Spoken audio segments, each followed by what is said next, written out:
دیکھیے کہتے ہیں کہ کیا آنکھیں بند کر کے نماز پڑھنے سے نماز نہیں ہوتی؟ بالکل جس نے بھی کہا غلط کہا، بلکہ فقہا نے واضح طور پہ لکھا ہے کہ اصل مطلوب شرع نماز میں خشوع و خضوع ہے، یعنی آپ کی توجہ دنیا کی طرف نہ ہو، اللہ کی طرف ہو، آخرت کی طرف ہو اور نماز کی جانب ہو، یہ مطلوب شرع ہے۔ اب اگر آنکھ کھول کر یہ چیز حاصل ہو سکتی ہے تو آنکھ کھول کر نماز پڑھنا مستحب ہوگا، اور اگر آپ یہ سمجھتے ہیں آنکھ کھولنے سے وسوسے آتے ہیں، آنکھ بند کر کے خشوع و خضوع قائم ہوتا ہے، تو آنکھ بند کر کے نماز پڑھنا مستحب ہوگا۔ اس پر کسی کا یہ فتویٰ جاری کرنا کہ آنکھیں بند کر کے نماز ہوتی نہیں، یہ بہت بڑا گناہ ہے۔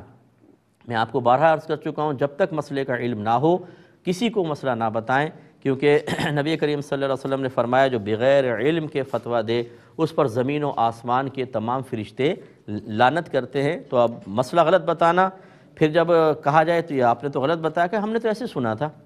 تو بھئی ہر سنی سنائی چیز بیان کرنا یہ آپ کے لیے شرعاً جائز نہیں ہے، جب تک کہ آپ اس کی تصدیق نہ کر دیں، یا کسی مستند عالم دین سے آپ نے بات سنی ہے تو پھر ٹھیک ہے آپ اس کو بیان کر سکتے ہیں، لیکن آپ کا یہ اعتراف